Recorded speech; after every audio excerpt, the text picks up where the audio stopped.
rendez-vous santé de l'HFR. Le podcast de l'hôpital fribourgeois.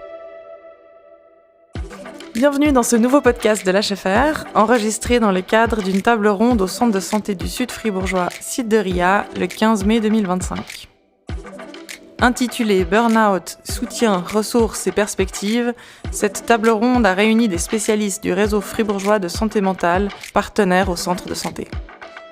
Le docteur Christophe Salaté, médecin-chef, Madame Marion Rémy, infirmière coordinatrice, et Madame Isaline Montoro, infirmière-chef d'unité de soins, y abordent le burn-out, ses symptômes et les ressources disponibles. Bonne écoute. Bonjour à tous. Donc nous, depuis le RFSM, on va vous présenter brièvement ce qu'est le burn-out et puis on va étayer tout ça avec une vignette clinique, donc un petit film de ce qu'on peut faire au RFSM lors d'une évaluation aux urgences psychiatriques. Tout d'abord, pour une petite définition du burn-out, c'est un état d'épuisement qui survient à la suite d'un processus qui débute avec un grand engagement professionnel de la part de la personne et puis surtout cette volonté de maintenir à tout prix cette capacité de performance. Et puis cette forte charge de travail, cette performance, elle est toujours conjuguée à un engagement important, des phases de repos insuffisantes et puis qui mènent tôt ou tard à un surmenage. Et le burn-out se développe généralement de manière assez insidieuse. Il survient même parfois à l'insu de la personne concernée. En tout cas, elle ne s'en rend pas compte rapidement. Par rapport aux symptômes clés, donc on a la personne qui se sent épuisée, exténuée, complètement vidée émotionnellement, physiquement, même mentalement.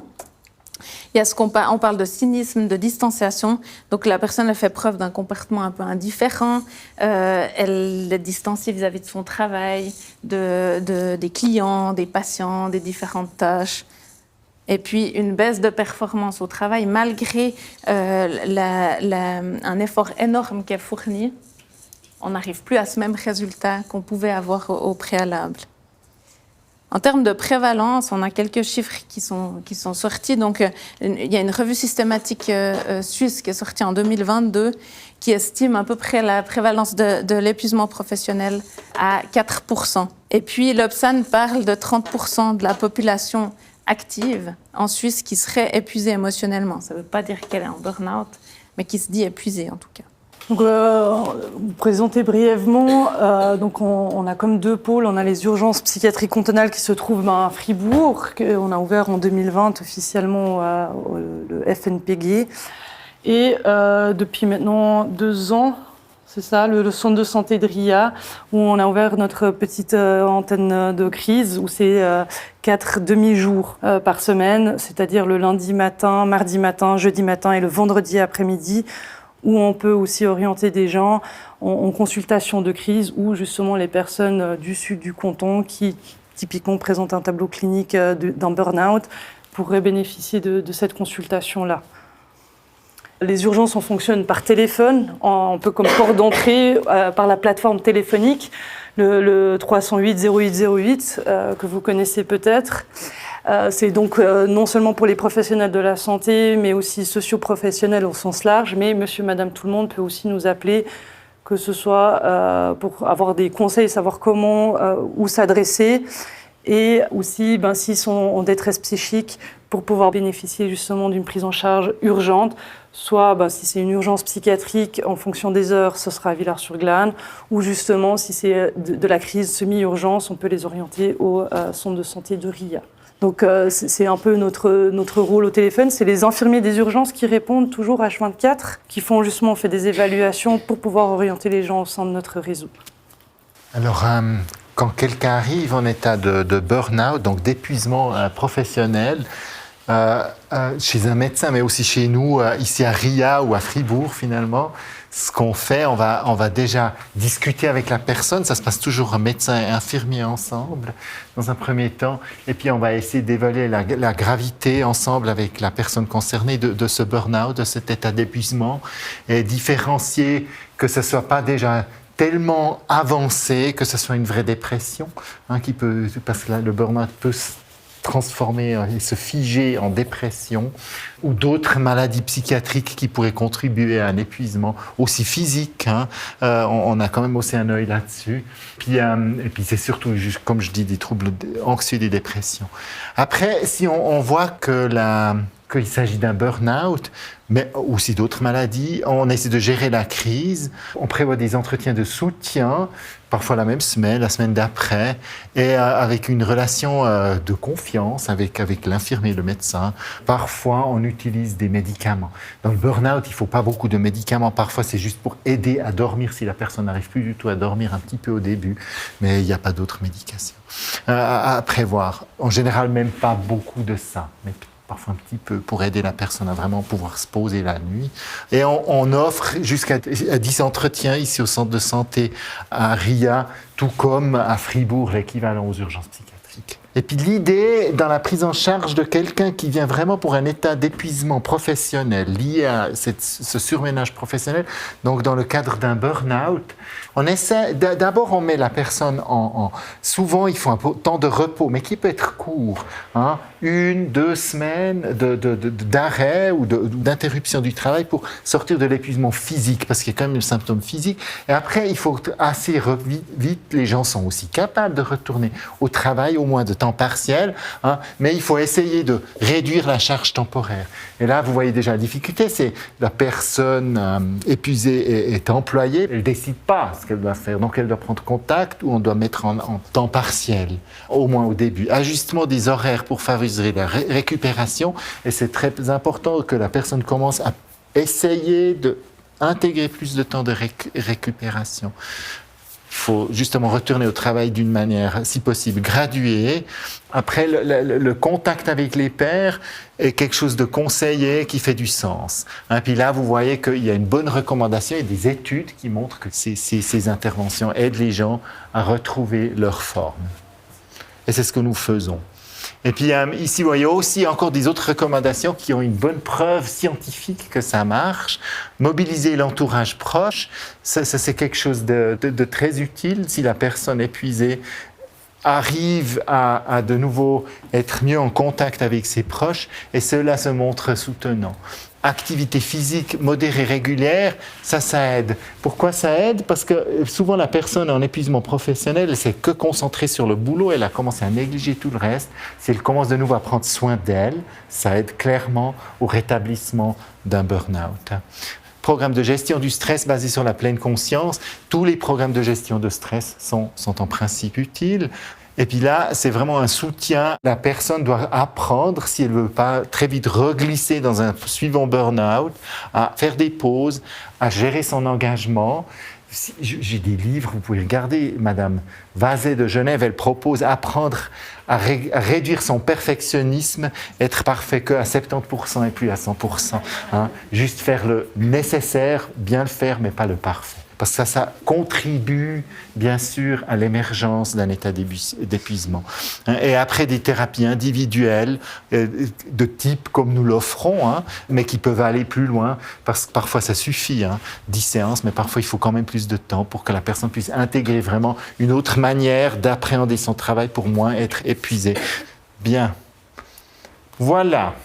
Maintenant, nous changeons de rôle. Nous avons tourné ensemble une vignette d'une situation avec Pascal en état d'épuisement et nous comme duo médico-infirmier dans l'accueil de Pascal quand elle vient.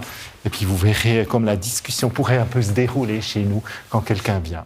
Alors, bonjour Pascal. Je m'appelle Christophe, je suis médecin psychiatre. Bonjour. Bonjour, je m'appelle Zénie, je suis infirmière. Bonjour. Donc, racontez-nous un peu ce qui vous arrive.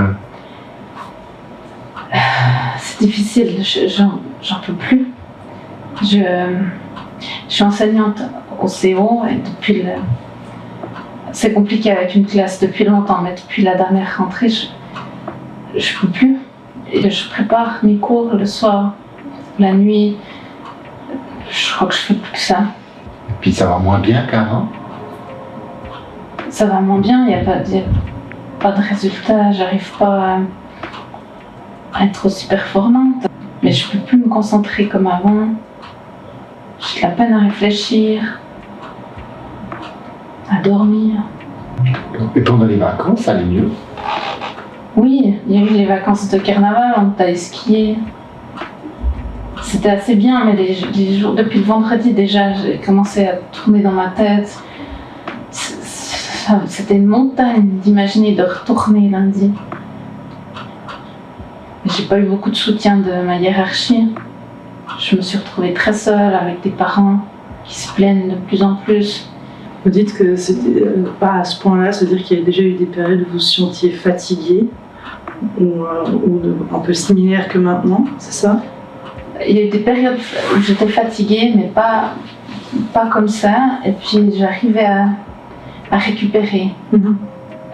Du coup, c'est-à-dire que les week-ends aussi, vous avez l'impression qu'actuellement ça tourne, que vous récupérez plus, il n'y a plus de repos. Non, puis j'essaie de travailler, de prévoir mes cours. Et puis, c'est vain. Oui, d'accord. Alors, nous avons un peu fait le tour avec nos questions. En vous entendant, on saisit bien que vous souffrez d'un état d'épuisement lié à votre job essentiellement avec cette classe, en particulièrement qui vous a rendu le travail difficile. Et on appelle ça aussi burn-out, cet état qui peut, si on le laisse longtemps, se transformer en une dépression totale. C'est quelque chose de fréquent, hein. C'est quelque chose c'est un état d'épuisement clairement lié au travail. C'est plutôt des gens engagés comme vous dans leur job qui sont atteints, qui mettent beaucoup d'énergie à bien bosser, à bien remplir leurs tâches, et qui, quand ils rencontrent des difficultés, mettent de plus en plus et finalement s'épuisent. Et ça va plus vite s'ils ont peu soutenu, comme votre hiérarchie qui vous a un petit peu soutenu, mais pas tellement. Et vous êtes senti assez seul en essayant de bosser et de gérer cette situation qui est devenue de plus en plus difficile. Et souvent, les gens s'épuisent parce qu'ils font plus que travailler jour et nuit et pensent plus à autre chose, abandonnent leurs activités. Et avec ça, ils n'arrivent plus à fonctionner au fil du temps. Et comme vous, souvent dans les vacances, ça va un peu mieux.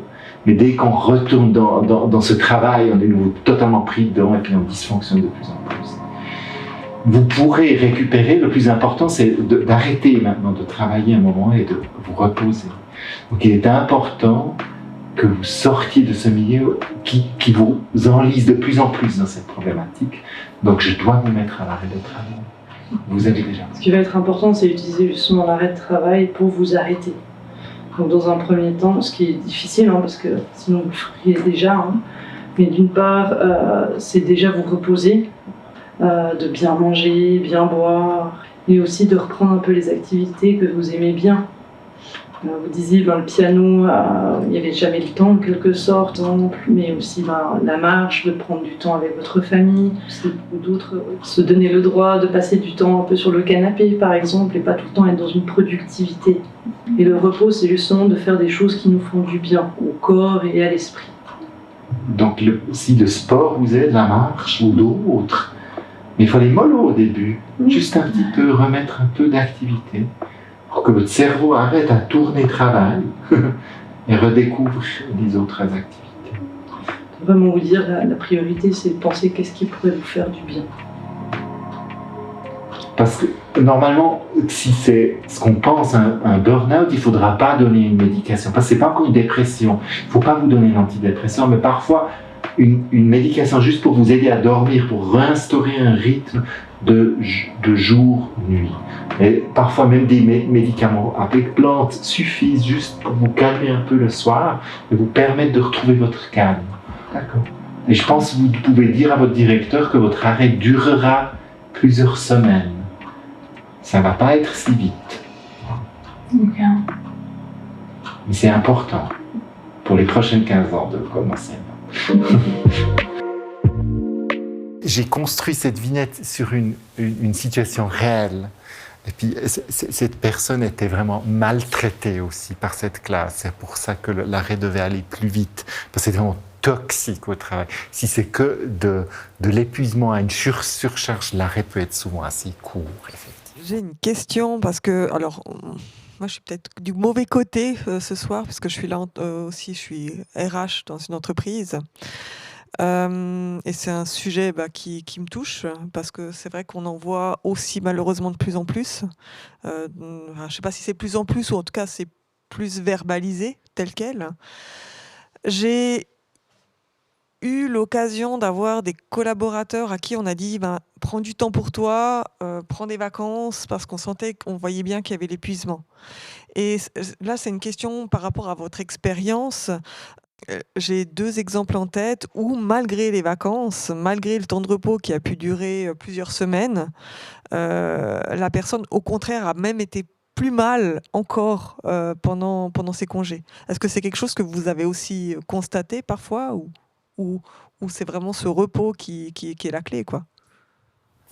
Dans l'expérience, alors les personnes où ça a vraiment duré plus longtemps, souvent, ce qui était identifié, c'est qu'il y avait d'autres problèmes. C'était pas un burn-out, on va dire, simple.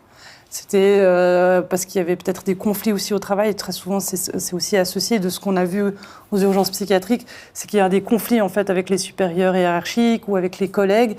Et du coup, c'est aussi l'environnement de travail qui fait que la personne, elle a peur d'y retourner. Parce que là, elle est au clair, elle a pu décharger la fatigue, on va dire, justement émotionnelle, qui est aussi décrite dans la vidéo. Et après, ce qui fait que la personne a la peine à retourner ou qui appréhende à retourner, c'est soit le jugement, soit les relations qui sont conflictuelles au travail.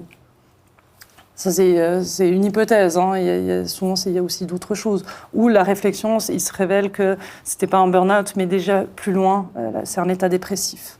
Et plus on est avancé, plus ça prend du temps, en fait. Souvent, c'est des états déjà dépressifs installés. Et là, juste le repos tout seul ne suffira pas. Il faut le traiter. Hein. Aussi un burn-out, il faut le traiter, mais c'est plutôt un accompagnement, activation des ressources qui est dans la personne. Mais si c'est une dépression, souvent, oui, elle va passer tout seul aussi, mais elle peut durer 2 ans, hein, une dépression une fois installée. Donc là, il faut insister que la personne soit vraiment bien suivie et soutenue, sinon ça va se prolonger, hein, l'arrêt. Oui. Et pour le plus en plus fréquent, ça ne m'étonne pas tellement. Si vous regardez le stress dans cette Stress Index au travail, Job Stress Index, il y a un groupe bernois, zurichois, qui a examiné ça plusieurs fois. Ce qu'il voit quand même, c'est que ces derniers 16 ans, le stress au travail a quand même monté. Il a sensiblement monté pendant Covid, puis là, il est un peu plafonné, parce que je pense qu'on a fait une sorte de hic, mais en général, ça monte. Donc, je pense que c'est un problème sociétal. Moi, je blâme pas les managers parce qu'ils sont dans la même société que tous les autres. On est dans un phénomène sociétal que tout doit être plus performant, plus rapide. Et puis peut-être parfois on arrive un peu à du surménage. Il y a une étude qui a montré que le fait que maintenant il y a de moins en moins de frontières claires entre l'usage du téléphone privé, a montré que dans certains types d'entreprises, le manager s'attend que par exemple l'employé soit joignable H24. Ce qui fait qu'il y a de moins de distinction entre le temps privé et le temps de travail. Il y a 2-3 études qui ont montré que ça pouvait en tout cas contribuer. Mais ça corrobore justement avec le phénomène sociétal finalement de tout plus vite, plus performant et être plus présent en fait. Ce qu'on peut conseiller à des personnes concernées, c'est de vraiment ne pas inutilement adhérer à ce type de dynamique. Parce que parfois, il y a aussi l'employé qui pense qu'il doit être atteignable, H24, et qui met plus de ce qui est vraiment nécessaire. Et de l'accompagner dans le sens, non, mais quand vous sortez du boulot, sauf exception, mais qui doit être discuté normalement dans le cadre, avec votre cadre, vous éteignez vos gadgets, quoi. Et puis vous vivez dans votre vie privée et vous faites autre chose. C'est pour ça qu'on a des heures de travail limitées en général. Est-ce que quelqu'un aimerait réagir maintenant ? Merci beaucoup pour la présentation. Le burn-out, moi, c'est quelque chose auquel aussi je suis assez sensible parce que je suis infirmière et je constate de plus en plus en fait que dans les soins, il y a énormément de pressions qui sont faites et je vois en fait des collègues, des équipes entières en fait qui par ces pressions sont à la limite en fait et deviennent de plus en plus à flux tendu. Alors j'imagine qu'on peut proposer certaines mesures un petit peu tampons, mais j'ai vraiment une grosse inquiétude par rapport à ça, de voir en fait les gens qui se fatiguent. Alors, tous ne vont peut-être pas aller jusqu'au burn-out parce que chacun et chacune a des ressources, j'imagine, différentes dans l'implication du travail.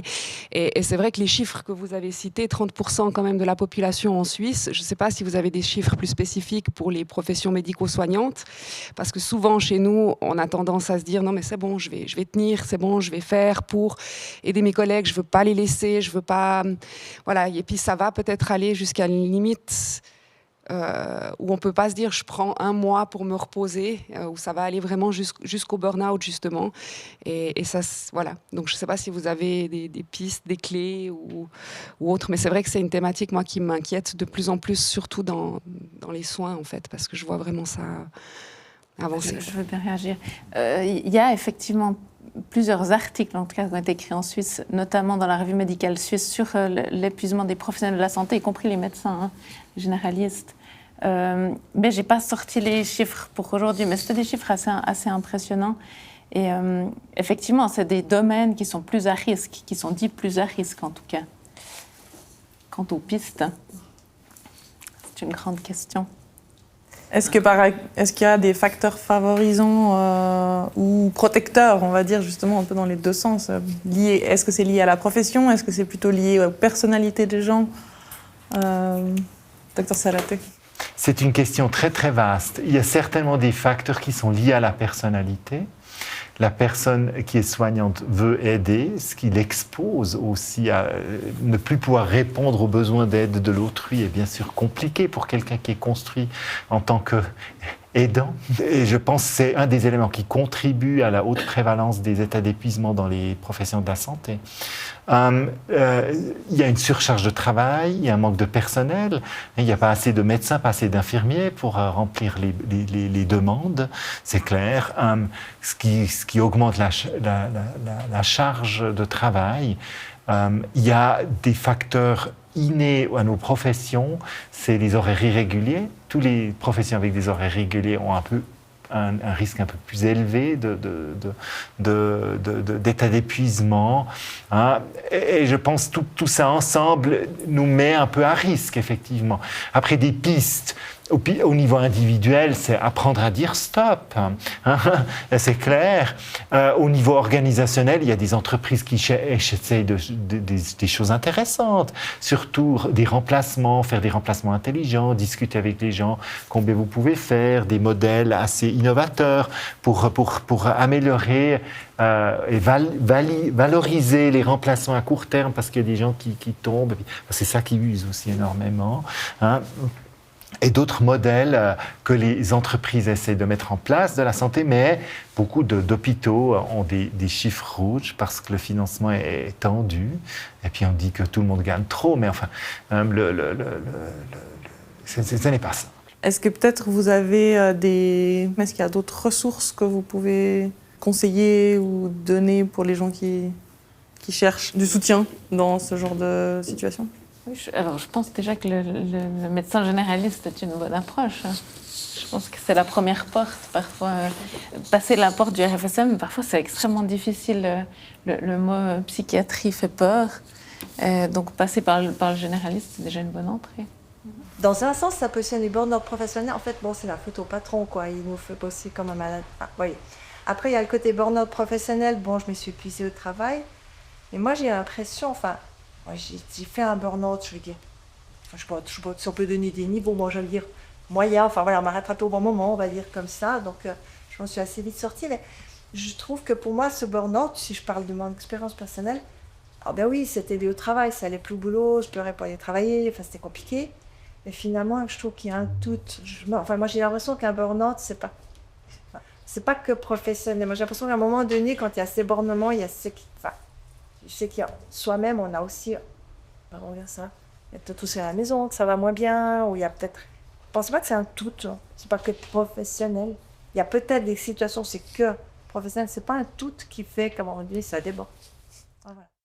Est-ce que Isaline Montoro voulait réagir au fait que le burn-out n'est pas forcément que professionnel? Alors le terme burn-out est associé au travail. Après, justement, souvent il y a une conjoncture, il y a aussi un terrain qui peut être favorisé, où justement le fait qu'on est pris par le travail, on est moins disponible pour sa famille. Ce qui fait que, comme conséquence, il y a plus de conflits. Je peux donner un exemple, je racontais avant. On a vu une personne hier en urgence qui était justement en burn-out. Et la personne disait bien, c'est que lié au travail. Et effectivement, en soi, ça allait bien à la maison, mais les reproches commençaient à dire, ça fait 2 mois que tu ne fais que de travailler, il faut aussi que tu penses à tes enfants. Donc, commencer à culpabiliser aussi par rapport à ça, etc. Et aussi, elle allait plus voir ses copines, donc ses copines commençaient aussi à lui faire des reproches, mais tu nous oublies, etc. C'est là aussi où il y a une cascade, le burn-out peut générer. Parce qu'effectivement, tout tourne autour du travail.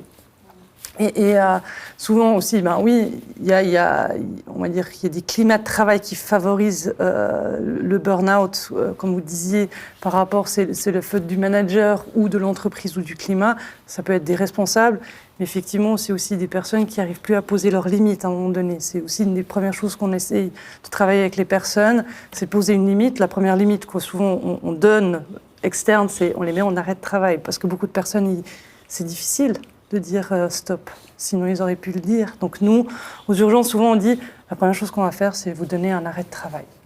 Le burn-out classique est défini comme vraiment lié au travail. Donc si on dit que burn-out, on pense à ça. Mais il y a des concepts très similaires d'autres facteurs de stress. Et bien sûr, dans une personne, ça peut se mélanger. Il y a une littérature croissante sur le burn-out parental, des gens qui s'épuisent dans le rôle de parents. C'est plutôt intéressant, ce concept. Mais quand on parle de burn-out, classiquement, on pense à l'épuisement professionnel. Mais bien sûr, dans un individu, plusieurs facteurs peuvent contribuer à l'émergence d'un état d'épuisement, c'est tout à fait clair. Est-ce que le burn-out est reconnu comme une maladie en tant que telle ? Est-ce qu'il s'agit vraiment d'une maladie? Il s'agit d'un épuisement qui peut arriver à tout le monde. Et c'est pour ça que même beaucoup de spécialistes du burn-out ont de la peine à dire que c'est une vraie maladie. C'est un état d'épuisement qui peut un peu arriver à tout le monde, quand même, il faut le dire. Mais comme beaucoup de maladies psychiques qui sont reconnues. Maintenant, il faut comprendre comment les maladies psychiques sont définies. C'est l'OMS qui dit qu'est-ce qui est maladie et qu'est-ce qui est non. Et ils font ce travail tous les 15-20 ans. Et dans la dernière révision, ils n'ont pas trouvé que c'est une vraie maladie. Ça ne veut pas dire qu'il n'y a pas de la souffrance, qu'il n'y a pas de l'incapacité, des limites. Et je crois que dans la maladie psychique, qu'est-ce qui est il n'y a pas de limite, ça c'est sain, ça c'est maladif, c'est un continuum entre bien-être, souffrance, tellement de souffrance qu'on parle de maladie, on est de toute façon dans quelque chose de ce genre. La limite entre le burn-out et en fait arriver après une dépression, c'est quoi qui fait qu'une personne, vous avez dit, peut-être qui est en burn-out, passe après en dépression? La limite, elle est floue. Donc, beaucoup de gens qui ont eu des dépressions relativement claires continuent à dire que c'est un burn-out parce que c'est beaucoup moins stigmatisé. Mais en général, quand l'épuisement persiste, même si on se met en arrêt, quand l'estime de soi baisse encore, quand il y a incapacité totale de ressentir du plaisir, même dans des pauses, la dépression se fixe. La personne ne peut plus rebondir, même si on se remet en pause dans les vacances. Et là, on parlera plutôt de dépression. Merci à tous pour votre participation.